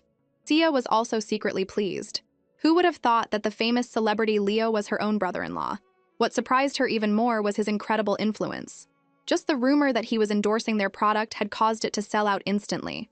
Leo had spotted Sia during the shoot and ran over to her as soon as it was over. Sia handed him the coffee she had prepared for him. When Leo saw Sia's outfit, his eyes lit up. Just as they were discussing what to have for lunch, they saw Liam approaching. But when Liam saw the two of them standing together, he frowned, his expression gradually turning dark. Upon learning they were going to eat, Liam didn't even ask. He simply wrapped his arm around Sia and led her away, shooting a glance at Leo before they left. The three of them ended up at a hot pot restaurant. But when Leo saw that Sia had ordered a clear broth, he complained that eating hot pot with a clear broth was soulless, especially since he knew Sia loved spicy food. Sia whispered, Liam's stomach is sensitive, so we're eating something light. I'll make you a special dipping sauce that you'll absolutely love. After Sia left, Liam crossed his arms and told Leo to remember his place. But Leo disagreed. I knew Sia before you did. Besides, don't you still have feelings for Miss Clara? And you know what your real relationship with Sia is. Now that I've met Sia again after returning to the country, I don't want to miss my chance. Brother, I've never asked you for anything in my life. You can't force happiness. Just let me have Sia. Liam never expected Leo to be so direct with him. The two brothers stood up, facing each other, sparks flying. It was clear that Leo was serious this time. When Sia returned, Liam claimed his stomach was bothering him and he didn't want to eat hot pot, then tried to pull her away. But Leo grabbed Sia's other arm. If my brother isn't feeling well, his assistant can take him to the hospital. The hot pot is already here. Sia, didn't you promise to have lunch with me? Caught between their intense stares, Sia wished the ground would swallow her whole. Can't you two fight without dragging me into it? She thought. Seeing Leo getting handsy, the CEO barked at him to let go. But Leo retorted, everything has a first come, first served rule. We were the ones who planned to have lunch. You just showed up, and now you can't eat because of your own health issue. What's the deal with dragging Sia away? However, the CEO didn't care what he said. He simply pulled Sia out of the restaurant. As they were leaving, Sia quickly looked back and said, Liam isn't feeling well, so I'll take him to the hospital first. I'll treat you to a meal some other time. Hearing this, Leo was finally satisfied. After they left, he changed the broth to extra spicy and prepared to feast. But his heart was in turmoil. The only thing he was sure of was that this time, he wouldn't let Sia go again. The moment they got in the car, Liam started lecturing Sia, telling her to spend less time with Leo for the sake of appearances. Sia was baffled. He had been acting strange ever since they met today, and now he was telling her to stay away from her own brother-in-law. He was even trying to control her work life. It was infuriating. Annoyed, Sia took out some stomach medicine from her bag, tossed it to Liam, and prepared to get out of the car and go back to the company. But just as she opened the door, Liam grabbed her, telling her she had to help him pick out a gift. It turned out he hadn't come to see her for lunch. He had been sidetracked by Leo. It was Chairman Kane's golden wedding anniversary, and he needed Sia to accompany him. They went to the largest luxury shopping mall. But once there, Liam headed straight for the women's clothing section. He couldn't stand the sight of the clothes Sia was wearing for another second. When Sia came out after changing, he was momentarily stunned. Without thinking, he blurted out, "You look 5 years younger." However, his comment was met with a deadly question. "Are you saying I looked old before?" The clueless CEO actually nodded, which made Sia's face darken instantly. She sulked in a corner, cursing him under her breath. Only then did Liam realize his mistake, but he was too proud to apologize. But Liam had a foolproof method. He pulled Sia over to a luxury jewelry counter. When a global limited edition piece caught her eye, Sia completely forgot her earlier annoyance. She looked at this and that, like a country bumpkin in the big city for the first time. When she saw a mother-daughter bracelet set, she stopped in her tracks. Liam immediately asked the sales associate to take out the bracelets. However, when Sia saw it was a mother-daughter set, she turned to remind Liam that it wasn't suitable for Mrs. Kane. But before she could finish, Liam took her hand and put one of the bracelets on her wrist. "It might not be right for Mrs. Kane, but it's perfect for you. This is for my Mrs. Lee." Looking at the exquisite jewelry on her wrist, Sia loved it. But it was a mother-daughter set. How could she wear it alone? In response to her question, Liam smiled slightly. "Who says we won't have a child in the future?" His words left Sia speechless. The sales associate happily chimed in, "This is the only limited edition mother bracelet in the country. I'll wrap up the daughter bracelet for you." When Sia saw the price, she was about to take the bracelet off, but Liam stopped her. "Sia, if you don't accept it, I'll be angry." Unable to refuse his generosity, Sia reluctantly agreed. After all, she was only pretending to protest. Under the guise of shopping for Mrs. Kane, the two of them ended up browsing for themselves. Whenever they found something that suited Sia, the CEO would buy it without a second thought. In a short time, they had bought a lot. But it was all for Sia. They hadn't bought a single gift for Mrs. Kane. Seeing it was already evening, Sia reminded Liam, but he casually took out his phone and called his assistant, Tom. "Tom, pick out a gift for Mrs. Kane and then send someone to pick up my wife's new clothes." After hanging up, he picked out another outfit for Sia to try on. When she was about to refuse, he pushed her into the dressing room. After a series of trying on clothes, the store manager was ecstatic. Although most of their customers were wealthy, it was rare to see a couple as decisive and generous as these two. After they paid, she handed them a coupon. "Ma'am, with a purchase of over $5 million, you can participate in the mall's Golden Egg Smashing event on the first floor. Just show your receipt." When Sia told Liam about this, she was surprised that he readily agreed. They went down to the event on the first floor. As expected of a luxury mall, even the golden eggs were gold-plated, and the whole event was extravagantly decorated. When it came to choosing an egg, they both pointed to the same one. When Sia smashed it open, a custom-made charm, the grand prize of the event, was revealed. The crowd cheered, but Sia thought the charm was a bit tacky. To her surprise, the CEO took her phone and, with a few quick movements, attached both charms to it. Looking at it now, it actually looked quite nice. After their shopping spree, they saw it was still early and decided to catch a movie before the banquet. As they were about to enter the theater, a familiar figure caught Sia's eye. It was Leo. Curious about the girl he was with, Sia pulled Liam over to get a closer look at the kind of woman who could capture the nation's heartthrob. The two, deep in conversation, were startled when they saw a couple approaching them. Leo's heart sank. He regretted ever agreeing to his mom's request to take this girl out for a movie. What was even more curious was the girl, Coco-san. When she saw Liam, she blushed. But just as she was introducing herself and reaching out to shake his hand, Liam grabbed Sia and turned to leave. Her hand was left hanging awkwardly in the air. As she watched them walk away, a look of disappointment crossed her face. Coco's real target was Liam, but unfortunately, he was already married. Unbeknownst to her, her expression was fully captured by Leo. He teased, "They're long gone. You can wipe that lovesick look off your face now." Coco quickly tried to explain, but Leo cut her off. "Coco, I don't care if you like my brother or how genuine your feelings are, but if you're trying to use me to get into the Lee family, don't even think about it. To be honest, I don't like you at all. But as for you and my brother, I'm more than willing to play matchmaker." His words piqued Coco's interest. If she had a chance to marry Liam, she had to take it. Determined, Coco caught up to Leo and immediately agreed to cooperate with him. If she could win over Liam, she would do anything. Pleased to have Coco's help, Leo declared that from now on, she would be his girlfriend in name only. After agreeing on their goal, Leo took out his phone, saying there was an opportunity that very night. He told Coco to go home, get dressed up, and he would pick her up for a banquet. When Coco looked confused, Leo leaned in and whispered, "Don't you want to marry my brother? Then you have to win him over first." Coco finally understood, her face flushing as she looked down. She knew Leo was right. If she could just get Liam, she would have a chance to enter the Lee family. After making their plans, they went their separate ways. Leo then made a call to arrange the details. As he was on the phone, he bumped into a woman coming from the opposite direction. When he looked up, he saw it was Chloe Ning. Noticing the stains all over her, Leo quickly apologized, and without a second thought, pulled her along to help her clean up. Meanwhile, in the movie theater, Sia was getting emotional over the film. She tried to hold back her tears, not wanting to cry in front of Liam, but her eyes kept welling up. Liam noticed and pulled her into his arms, telling her to let it all out. After a good cry, the movie ended. Seeing it was almost time for the banquet, they drove to the venue. The moment they walked in, a blonde woman intimately linked her arm with Liam's, causing him to quickly back away. After breaking free, Liam explained that the woman next to him was his wife, and asked the blonde to be mindful of her actions. He then whispered to Sia that the woman was Lacey Kane, Chairman Kane's only daughter. Seeing him so flustered was amusing, but Lacey had a cheerful personality and had no interest in Liam. She introduced herself to Sia. Just as they were saying goodbye to Lacey and about to go congratulate Chairman Kane, they turned and ran right into Leo and Coco. And so, the battle of the banquet was about to begin. The two couples were surprised to run into each other again at the banquet. After a brief chat with Leo, Sia's stomach started to grumble. Realizing she hadn't eaten all day, she announced she was going to find some food and told them to go mingle. After she left, Leo gave Coco a meaningful look. Coco understood and quickly followed Sia. Once the women were gone, Leo dropped his pretense. "You're a great actor, brother. You can pretend to be so loving with someone you don't even like." In the face of Leo's provocation, the CEO once again warned him to mind his own business. After a brief confrontation, they went their separate ways to network with their respective partners. A little while later, Liam scanned the room and realized Sia was gone. A sense of unease washed over him. He found a server and asked where she was. To his surprise, the server handed him a room key. Mrs. Lee said she was feeling a bit tired and went up to her room to rest.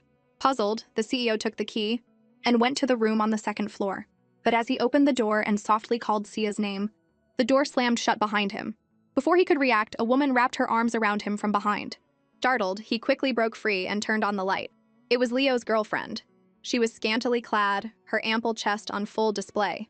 Just as the CEO was trying to figure out what was going on, Coco lunged at him again. "Liam, I like you. Please be with me," she pleaded, rubbing her body against his. She exuded a strange fragrance that made him feel hotter and dizzier with every breath. As she continued to press against him, the CEO started to lose control. Realizing he was about to give in, he pushed her away and quickly left the room, afraid he would lose his self-control and assault her. Liam gasped for breath as he stumbled downstairs. He saw Sia walking towards him and without a second thought rushed over. Ignoring the stares of the other guests, he pulled her into a passionate kiss. Amidst the pointing and murmuring of the crowd, Liam finally let go of Sia after what felt like half an hour. "Take me home now," he urged. "If I lose control and assault you in public, we'll be on the front page of every paper tomorrow." Sia struggled to support him and get him into the car, then sped home. Through the rearview mirror, she saw Liam's flushed face and bare chest, his 18-pack abs on full display. The sight made her face burn, and she had to keep chanting, don't look," even as her eyes kept drifting to the back. After a difficult struggle, they finally got home. Using all her strength, Sia managed to get the disoriented CEO through the door. But whether it was intentional or not, the moment she closed the door, he collapsed, pulling her down with him. Sia tried to get up, but he held her tight. Seeing the predatory look in his eyes, Sia was terrified. Before she could say anything, he kissed her again. Even if Sia was naive, she now understood what was happening. Liam had been drugged with an aphrodisiac. As he prepared to go further, Sia panicked and fought with all her might. Although a part of her was tempted by his powerful physique, she reminded herself that she couldn't give in so easily. Their marriage was already a mistake, she couldn't let it go on. Disheartened, the CEO suddenly got up and told Sia to run a cold bath for him. Seizing the opportunity, Sia fled, afraid that if she stayed a second longer, she would be forced into something she'd regret. Watching her retreating figure, Liam's heart turned to ice. This cold woman, and yet I've foolishly fallen for her. As dawn broke, Leo was still asleep. Coco, her body aching, looked at the handsome man beside her. Ever since Liam had ruthlessly told her he would never marry her the night before, Coco had decided to target Leo instead. No matter what, if she could get into the Lee family, her life would be set. Having made her decision, Coco threw open the curtains, flooding the room with bright sunlight. The sudden light woke Leo. When he saw Coco, disheveled and blushing, he was stunned. He remembered Coco calling him over last night, but he had lost consciousness as soon as he entered the room. What had happened to her? Coco put on a pitiful act. "I was drugged with an aphrodisiac last night, and you were the one who helped me." Hearing this, Leo panicked. They had planned to take down his brother, so how did he end up in this mess? Leo ran his hands through his hair, cursing under his breath. A moment later, a composed Leo got dressed and prepared to leave. He knew exactly what kind of woman Coco was, and he had no intention of marrying her. He told her plainly that she could have money, a house or a car, but marriage was out of the question. Then he walked out without a second glance. However, the cunning Coco wasn't going to let him off so easily. This was her chance to get into the Lee family, and she was going to seize it. Meanwhile, at the young couple's villa, the sun was high in the sky, but Sia hadn't heard any sound from Liam's room. She brought a bowl of porridge and knocked on his door. When there was no answer, she started to worry. Liam had spent half the night in a cold bath. What if something had happened to him? She opened the door and went in. Finding him curled up in bed, she reached out to check if he had a fever, but he suddenly grabbed her hand, and with a swift movement, pulled her into his arms. When Sia questioned him, the CEO whined like a child, blaming her for not being his antidote the night before, which was why he now had a fever. But Sia had seen his needy sick act before and wasn't falling for it again. She pushed his head off her chest where it had been rubbing, set out his medicine, and left for the office. A month later, after a thorough investigation by his assistant, Liam finally found out who had drugged him. As expected, it was Coco. But Leo had also been involved. Connecting the two, Liam immediately understood their intentions. After arranging for them to be monitored, he dismissed his assistant. But then he called him back and told him to send a bouquet of roses to Sia. When Sia's starstruck assistant brought the flowers to her office, Sia was baffled. She was even more surprised to learn they were from Liam. She had to confirm the sender's name 3 times, which the assistant found odd. Isn't it normal for a husband to send his wife flowers? Why is she so surprised? Faced with her assistant's confusion, Sia realized how she must have looked. But before she could explain, she got a call from home, telling her to come back with Liam immediately. There was a family emergency. For them to be so urgent, it had to be something that could affect the future of the Lee family. Sia told her mother-in-law not to worry, and rushed to meet up with Liam. But when they got home and saw Coco and her mother, they were both stunned. The CEO, however, knowing the whole story, looked at his fire-playing younger brother with a smirk. It seems my little brother has gotten himself burned this time. When the young couple rushed back to the estate, they were about to ask their mother what had happened, when Coco's mother suddenly stood up and yelled, "Our Coco is pregnant with the second young master's child. Your Lee family has to take responsibility." Seeing Liam's expression darken, Coco quickly stopped her shrewish mother and, putting on a pitiful act, started apologizing to Leo. She claimed that after that night she hadn't wanted to bother him again, but she had unexpectedly gotten pregnant. Her mother was furious at her daughter's meekness and started berating her. Liam's father, unable to watch any longer, stood up and demanded to know from Leo if the child was his. Leo was in a tough spot.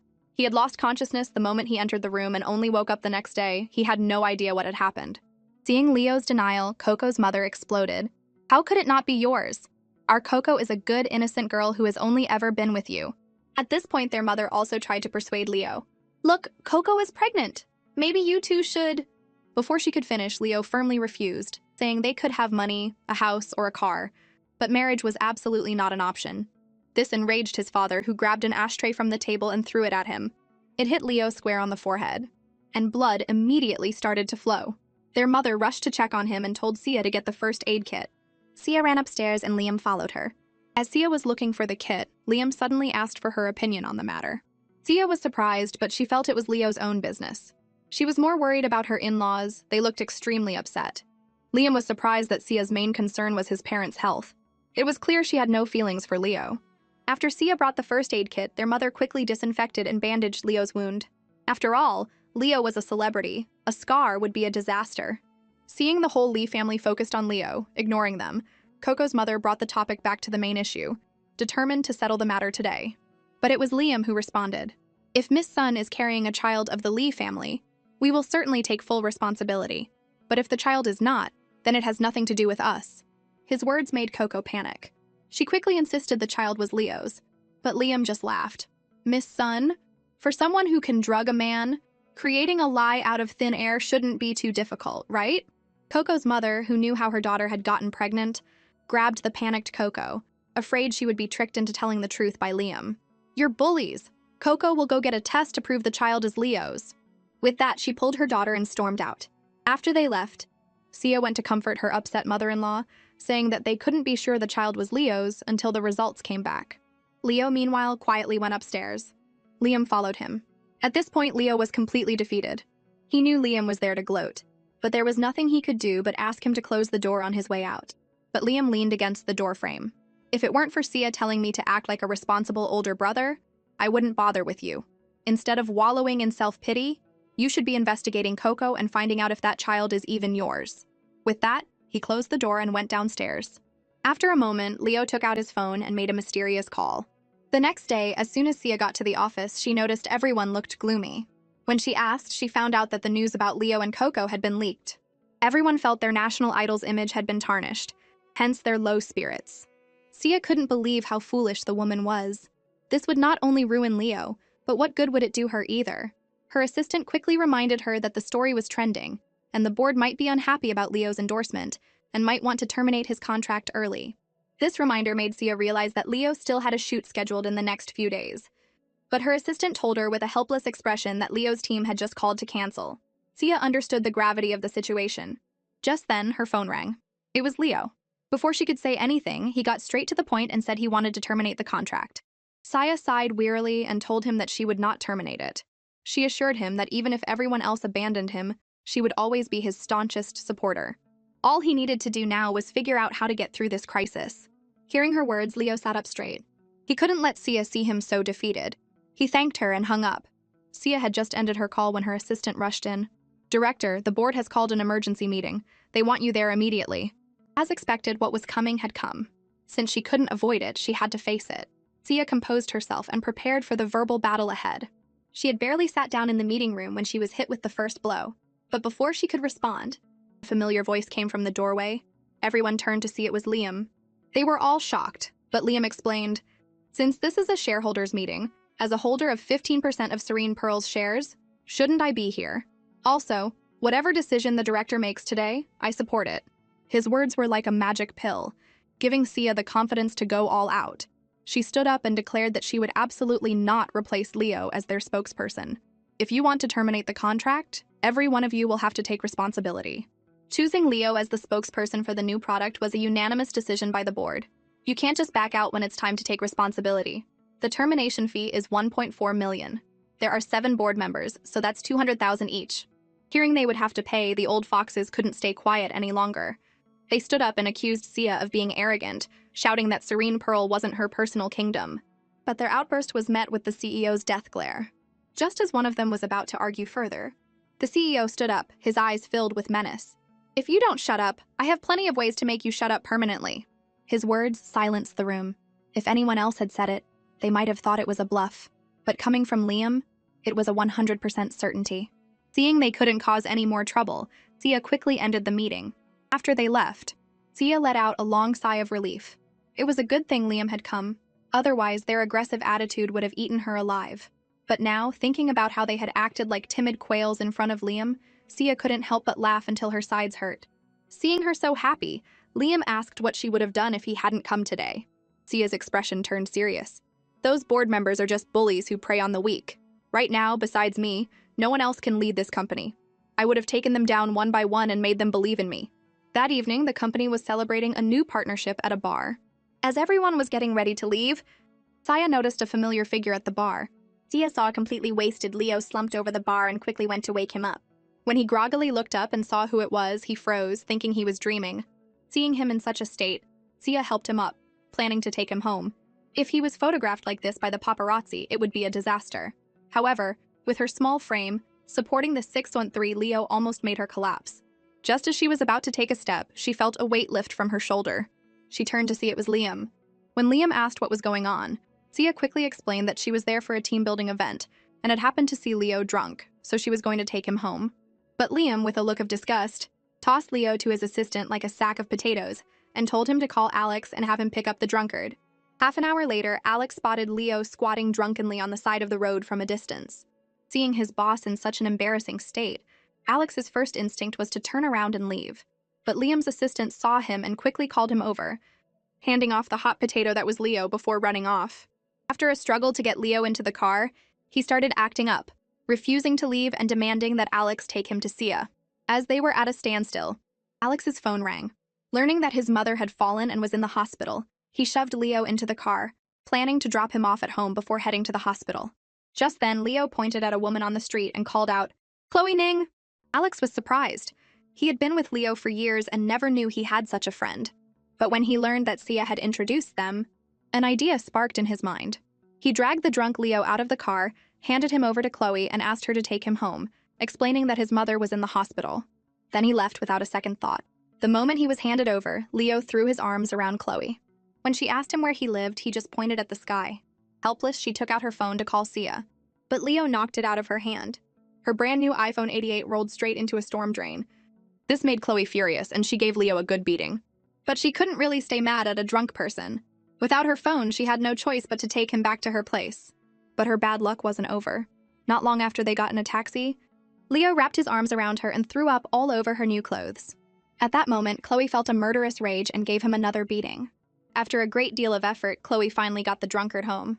Seeing him in such a state, she muttered to herself, "What could a famous celebrity possibly have to be so upset about to get this drunk? He has money, fame, and looks." But from Leo's drunken ramblings, she gathered that he was about to become an unwilling father. She vaguely remembered hearing something about it at the hospital that day. "Getting this drunk over a woman," Chloe said as she started pinching Leo's handsome face. Leo then lay down and Chloe, losing her balance, fell on top of him. Her first kiss, which she had saved for decades, was stolen by a drunkard. But as she sat on top of him, she was captivated by his chiseled abs. Chloe quickly got up, telling herself to calm down and not be swayed by his good looks. The next morning, Chloe started using an old phone she had found. Curious, she looked up Coco's social media. What she saw made her laugh. The woman was painting herself as a victim, but she had no actual proof. Chloe's laughter woke the dreaming Leo. When he woke up and saw where he was completely stunned. "Did I lose my virginity again last night?" Seeing him awake, Chloe instantly presented him with an itemized bill. "Mr. Lee, due to your actions last night, you have caused me a total of $8,592 in damages. Cash, card, or bank transfer." After a busy morning, Chloe received a package. Puzzled, she opened it to find that it was the new phone and money that Leo had sent as compensation. But looking at the small box next to it, she thought, "This can't hold much money." Just then, a nurse, unable to contain her curiosity, came over and suggested that the small box might contain a ring from a suitor.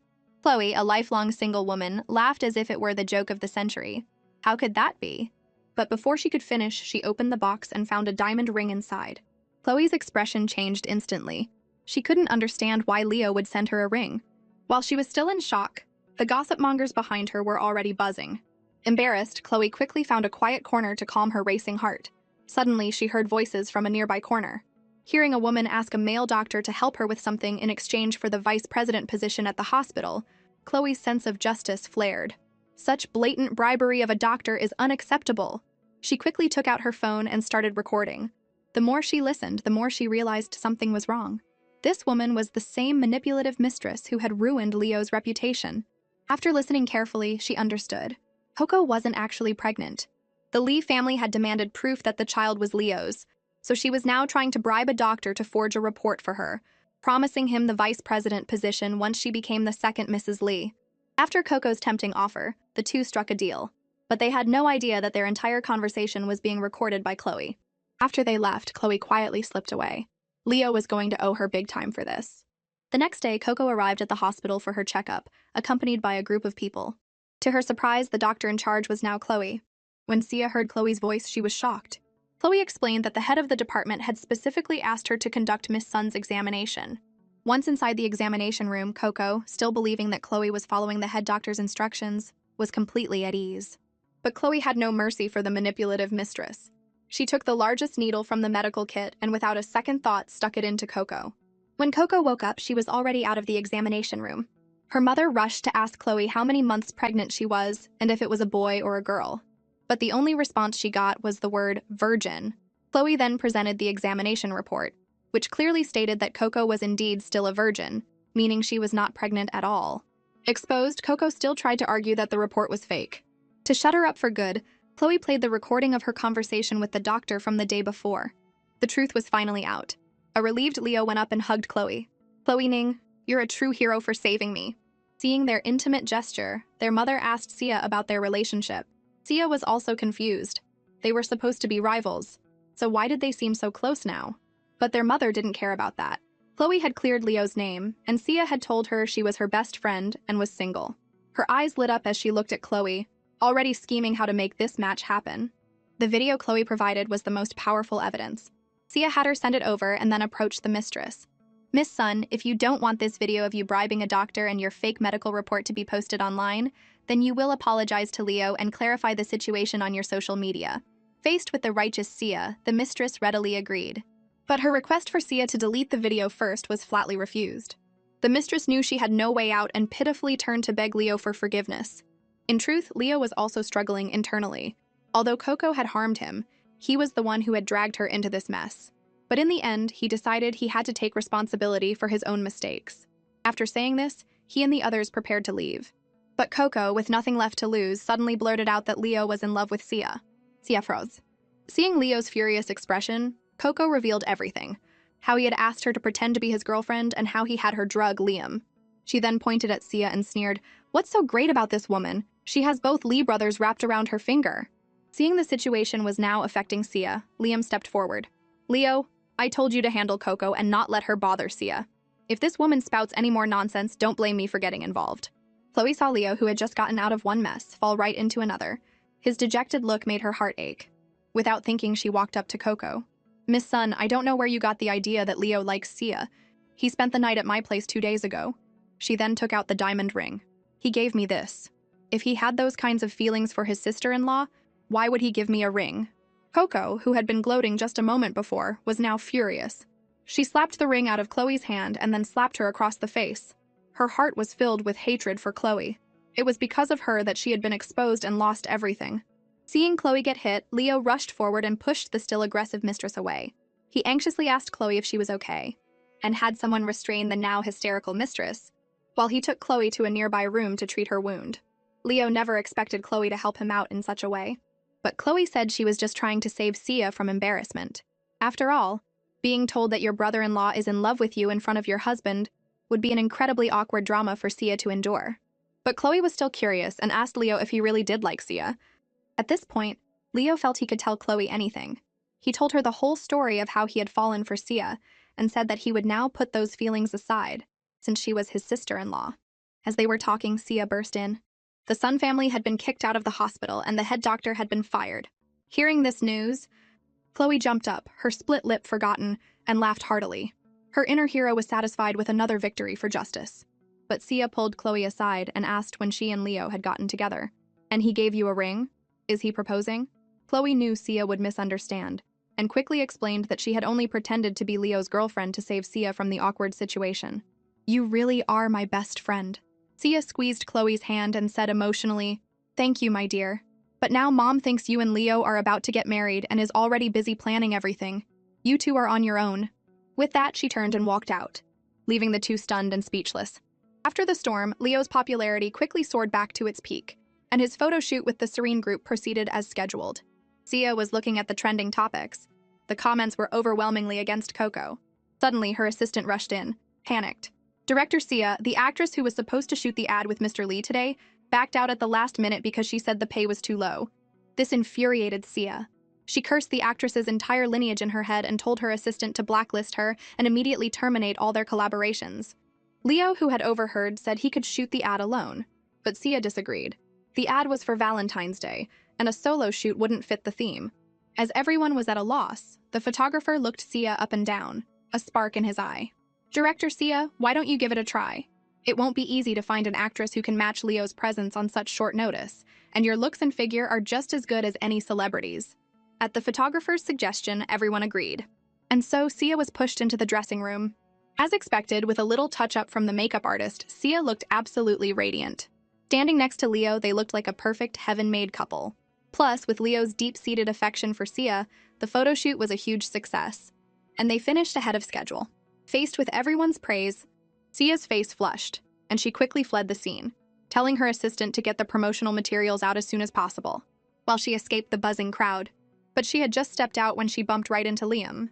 When the CEO saw his young wife wearing a strapless top again, he was furious, which scared her into quickly changing into a much more modest and formal outfit. When Sia came out, she found Liam still waiting for her. She asked him what he wanted. Seeing her change of clothes, Liam was finally satisfied and said they were having lunch together. Without waiting for her to agree, he pulled her along. However, because Sia and Leo's photo shoot had been so perfect, the news had already spread throughout the company. As Sia walked by, people pointed and whispered behind her back. Unfortunately for them, the CEO had excellent hearing, and their gossip immediately caught his attention. Faced with his questioning, a guilty Sia couldn't meet his eyes and quickly explained that she was just filling in at the last minute and had only taken a few photos with Leo. But what Sia called a few photos was actually thousands in the photographer's camera. Seeing that Sia was getting angry, the CEO didn't press the issue further. But since she had taken photos with Leo behind his back, she deserved some kind of punishment. Disregarding the fact that they were in the company lobby, he pulled her in and exercised his CEO privilege, a long, deep kiss. The onlookers were stunned. Director Sia was publicly kissing a man. This was going to be the talk of the office for the rest of the day. But where there is joy, there is also sorrow. The most miserable person at this moment was the ultimate mistress, Coco. Even during the day, she had to keep her doors locked and curtains drawn, terrified of being attacked by Leo's fans. Seeing the Serene Group's promotional pictures, she threw her phone on the ground in a rage. If it weren't for them, I wouldn't be a social outcast. But seeing the intimate photos of the brother-in-law and sister-in-law gave her an idea. She quickly picked up her phone and made a mysterious call. "Brother Chang, I need you to do something for me." At 11 p.m., a miserable Leo was still waiting for Chloe at the emergency room entrance. She had told him 2 hours ago that she would be out soon, but now it was so late and she hadn't appeared, nor was she answering her phone. He started to worry something had happened. Impatient, he went to the side to have a smoke. Suddenly, a cry for help caught his attention. In a dark corner of the hospital, 2 menacing men were attacking a young woman. Without a second thought, Leo rushed to intervene. Seeing they had been discovered, the attackers fled. Leo went to check on the woman and saw it was Chloe. Chloe, still in shock, had her eyes closed. Leo, thinking she was unconscious, started shaking her vigorously. Chloe, who had been on the verge of passing out, was nearly sent to the afterlife by her rescuer. Seeing that Chloe could still talk, Leo quickly picked her up and rushed her into the hospital. After a brief examination, they found that the attacker's weapon had missed disfiguring her by just 2 millimeters. Furious, Leo started lecturing her. This was the scene that Sia walked in on. Sia ran over to check on Chloe's injuries, which weren't as bad as Leo had described over the phone.